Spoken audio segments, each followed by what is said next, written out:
Good morning, student. I am Rajesh Sahu, EX Department, SIIT Bhopal.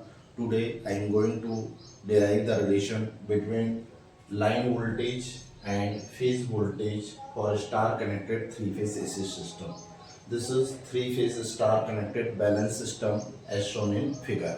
ये दिखाया गया है three-phase AC system, ठीक है, जिसमें this is R phase, this is Y phase and this is B phase. ठीक है, तो the voltage across N and R phase voltage that is ENR, ENY and ENB and the line voltage between two line conductors that is ERY, EYB and EBR. Okay, ठीक है, हमारे पास तीन phase voltage है ENR, ENY, ENB and तीन line voltage है ERY, EYB, EBR. Okay, so the three phase line voltages that is ENR, ENY, ENB are equal in magnitude but displaced from one another by 120 degree. So mod of ENR equal to mod of ENY equal to mod of ENB equal to EBS. This is the phase voltage. Similarly, mod of ERY equal to mod of EYB equal to mod of BR equal to this is line voltage. जब phase voltage तीनों के equal है तो तीनों के line voltage भी equal होंगे क्योंकि three phase star connected balance system है. अब हम क्या करेंगे, ये लूप कंसीडर करेंगे. Taking loop N R Y N apply KVL. N R Y N ये वाला लूप हम कंसीडर करेंगे. इस लूप को हमने कंसीडर किया. एन से आर का वोल्टेज हो गया ई एन आर से वाई का वोल्टेज हो गया E R Y and Y से एन का वोल्टेज हो गया E N Y equal to zero. किसी भी क्लोज पाथ में वोल्टेज का अलजेब्रिक सम जीरो होता है तो this voltage plus this voltage plus this voltage equal to zero. लेकिन ये माइनस क्यों है? एन से आर का वोल्टेज इस डायरेक्शन में है तो ईएनआर हो गया. आर से वाई का वोल्टेज इस डायरेक्शन में है तो ईआरवाई हो गया. अब हमें इस डायरेक्शन में वोल्टेज चाहिए लेकिन ये ईएनवाई इस डायरेक्शन में तो माइनस ईएनवाई इक्वल टू जीरो. तो यहाँ से हमने क्या किया, इस लाइन वोल्टेज की वैल्यू निकाली है ईआरवाई, इन दोनों को इधर ट्रांसफर कर लिया तो ये माइनस वाला प्लस में हो गया और ये प्लस वाला माइनस में हो गया. तो ERY इक्वल टू क्या हो गया ENY minus ENR. This is equation number 1. Similarly for loop अब हम क्या करेंगे, सेकंड लूप इस लूप में कंसीडर करेंगे. इस लूप में कंसीडर करके हम EYB की वैल्यू निकालेंगे, इस लाइन वोल्टेज की वैल्यू निकालेंगे और फिर ये बड़ा लूप कंसीडर करेंगे NRBN और इससे EBR की वैल्यू निकालेंगे. तो याद रखने का तरीका मैंने क्या बताया था, ERY चाहिए हमें, R से Y का वोल्टेज चाहिए तो Y माइनस R कर दो. Y माइनस R मतलब दोनों का फेज वोल्टेज इसलिए एन लगा दी तो y minus R E N Y minus E N R. इसी तरीके से हमें यदि इस लाइन वोल्टेज की वैल्यू निकालना है दो ये लूप और बड़ा लूप लेकर तो E Y B equal to क्या हो जाएगा E N B minus E N Y, B minus Y, E N B minus E N Y.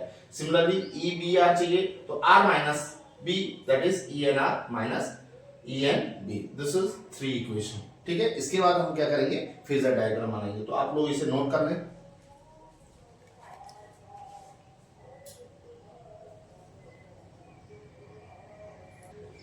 अब देखिए अपन फेजर डायग्राम बनाएंगे. फेजर डायग्राम हम कैसे बनाएंगे आप देखेंगे. हमारे पास क्या है, तीन फेज वोल्टेज है that is ENR, ENY and ENB और तीनों का मैग्नीट्यूड में इक्वल है.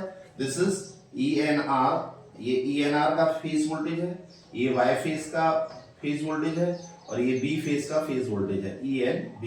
तो तीनों इक्वल मैग्नीट्यूड के हैं तो तीनों की लेंथ हम इक्वल रखेंगे और तीनों में फेज डिफरेंस कितना है 120 डिग्री का. ये भी 120 डिग्री, ये भी 120 डिग्री, ये 120 डिग्री. ओके, अब हमें इस इक्वेशन का यूज करके हमें यहाँ पर फेजर डायग्राम बनाना है. तो ERY चाहिए तो ERY क्या होगा ENY माइनस ENR. तो ENY ये है, माइनस में क्या चाहिए हमें ENR तो माइनस में ENR इधर इस डायरेक्शन में होगा. दिस इज माइनस ENR, ये माइनस में ENR, this is minus ENR, ये ENR होगा. ये 120 डिग्री है इसको हाफ कर दिया तो ये कितना होगा 60 डिग्री होगा. तो ENY और ENR दोनों का रिजल्टेंट क्या होगा आपका पास EYB. This is EYB, this is EYB, this is ERY, this is ERY. Okay, ये तो इन दोनों के बीच का एंगल कितना होगा 60 डिग्री. सिमिलरली हमें EYB चाहिए तो EYB क्या होगा ENB माइनस ENY. ENB ये है, माइनस में ENY इधर होगा, माइनस में ENY इस डायरेक्शन में होगा this is minus E N Y. तो E N B minus E N Y क्या होगा, ई वाई बी। तो इन दोनों का रिजल्टेंट क्या होगा, इन दोनों का resultant E Y B. Similarly E B R चाहिए तो E N R minus E N B. तो ई एन आर ये हो गया, माइनस में ई एन बी इस डायरेक्शन में होगा, माइनस में ई एन बी इस डायरेक्शन में होगा, माइनस ई एन बी। तो दोनों का रिजल्टेंट क्या होगा, E B R. Positive phase sequence लेकर करते हैं, इसलिए हमें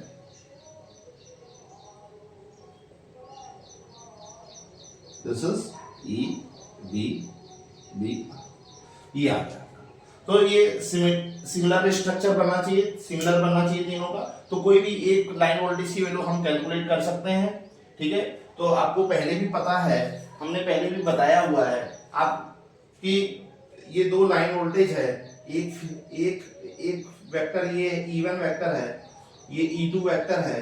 तो दोनों का जो रिजल्टेंट E वेक्टर होगा, दोनों का रिजल्टेंट E वेक्टर क्या होगा, ये हमें फार्मूला में आता है। This is the angle between E1 and E2, this is 2 theta. तो इस E की वैल्यू क्या होगी, under root of mod of E1 का square plus mod of E2 का square plus twice of mod of E1 into mod of E2 into cos 2 theta. This is the formula in mathematics.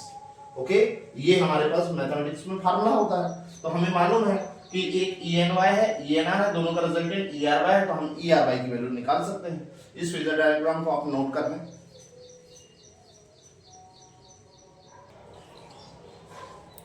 ठीक है, तो आप देखेंगे मैंने ये formula बताया, तो उसी के अकॉर्डिंग हमने दो वेक्टर है ENY और ENR, दोनों का रिजल्टेंट ERY है। तो हमें ERY चाहिए, तो under root of mod of ENY का square plus mod of minus of ENR का square plus twice of ENY minus ENR into cos 60। इन दोनों के बीच का एंगल कितना है, 60 डिग्री। तो cos 60। तो मैंने बताया था ENR ENY ENB क्या होता है, फेज वोल्टेज होता है। तो ये भी फेज वोल्टेज है, तो EPH का स्क्वायर हो जाएगा। ये भी फेज वोल्टेज है, तो EPH का स्क्वायर हो जाएगा। 2 ENY ENR दोनों EPH है, तो EPH का स्क्वायर हो गया और cos 60 कितना हो गया, 1/2 हो गया। तो 2 से 2 कैंसिल हो गया, EPH स्क्वायर। तो thrice EPH square, 3 times of EPH square. तो स्क्वायर से स्क्वायर रूट कैंसिल हो गया। और ये ERY क्या होता है, लाइन वोल्टेज होता है। तो this is the line voltage. तो line voltage equal to root 3 times of phase voltage. This is the relation between line voltage and phase voltage. Thank you very much. Note कर लीजिए।